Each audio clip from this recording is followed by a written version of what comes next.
We are with another fabulous member of the Bishop Eye Associates team, Dr. Carol Drabick, who is a low vision specialist.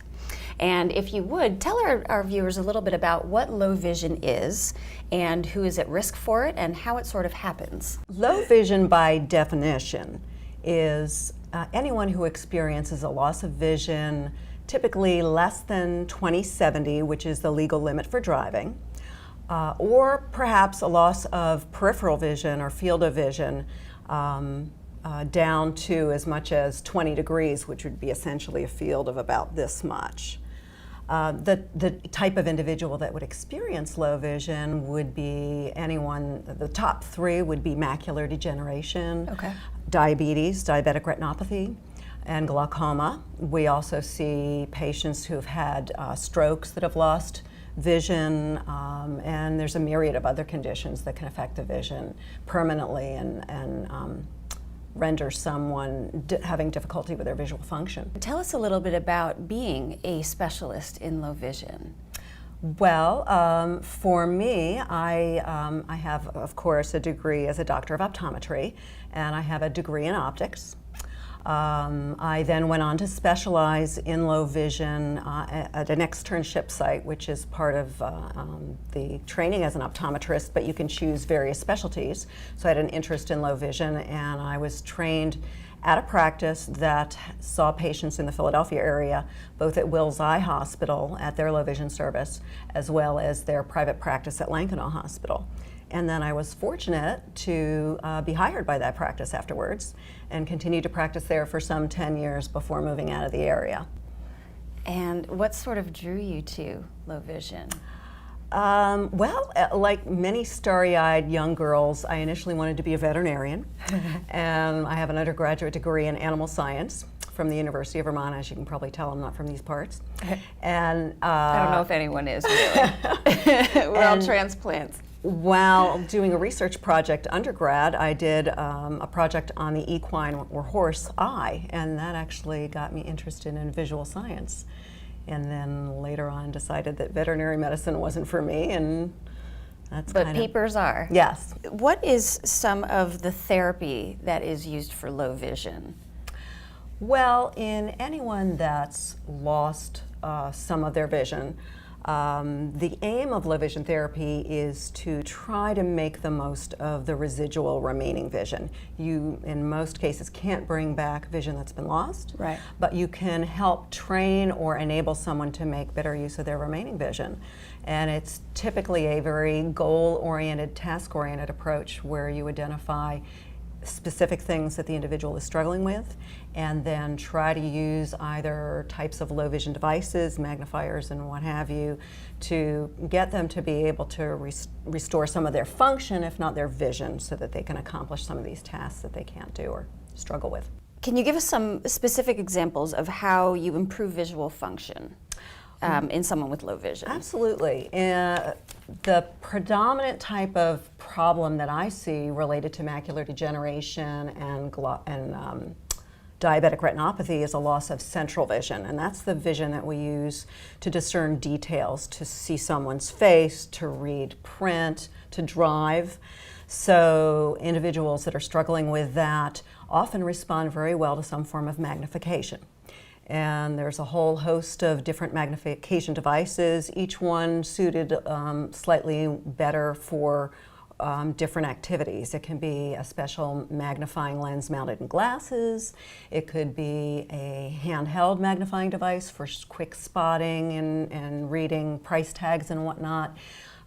It might be prism lenses to help someone who has double vision. And also sometimes with field expansion, much like the rear view mirrors on your car help expand your visual field for someone who's lost peripheral vision.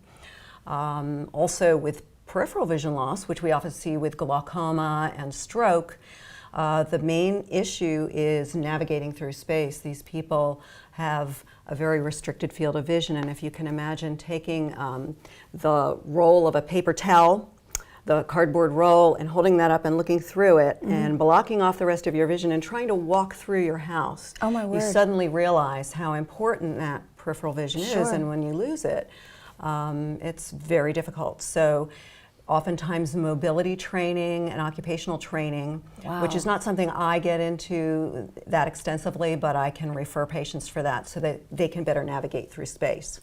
So at what point, I'm trying to see how I get myself involved in being able to be treated by you. Does somebody at your place give the diagnosis of low vision, or is that something that you actually do through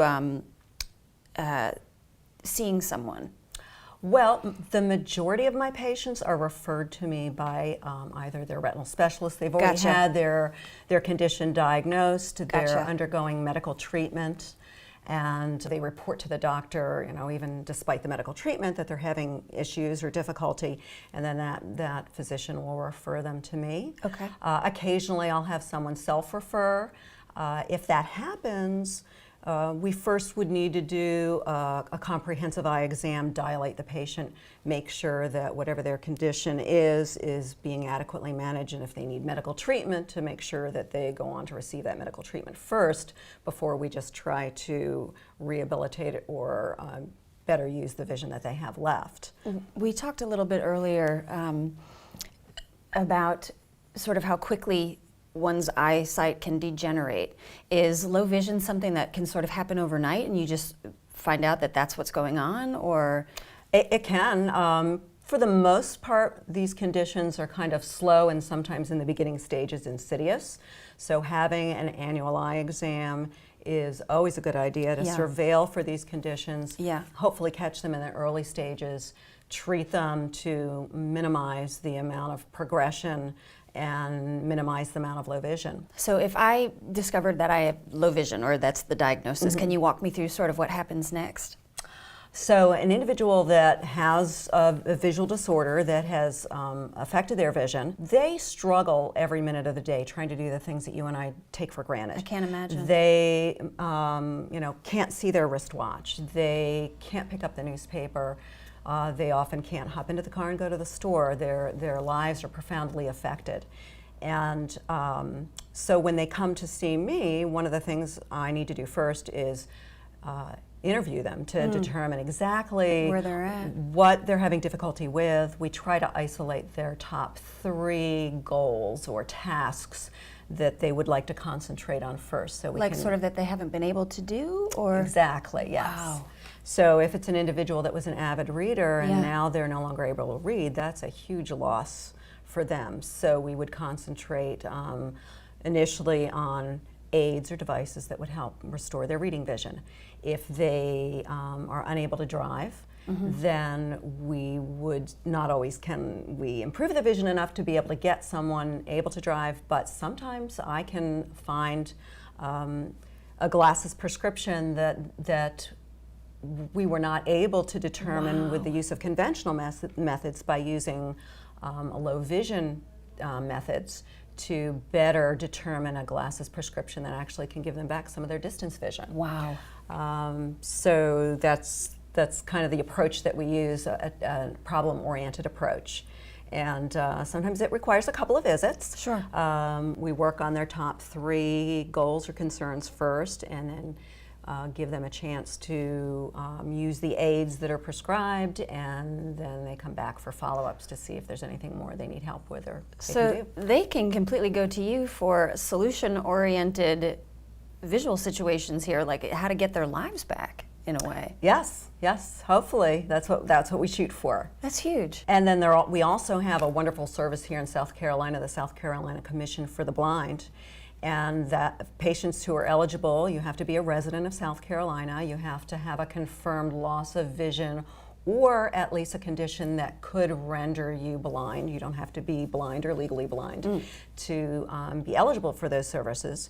And then through the doctor's endorsement or prescription, they can access that service, and they will come down, interview the person in their home. They send a therapist down to do that, and they can also put them in touch with other services in the area to help them with needs that I can't meet for them in the office. Well, they definitely all are going to want to meet you. So how do we find Dr. Drabek? How do we find you?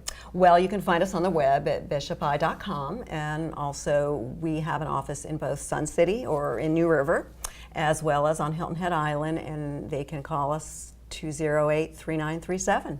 Perfect. Dr. Drabick with Bishop Eye Associates and your low vision specialist right here.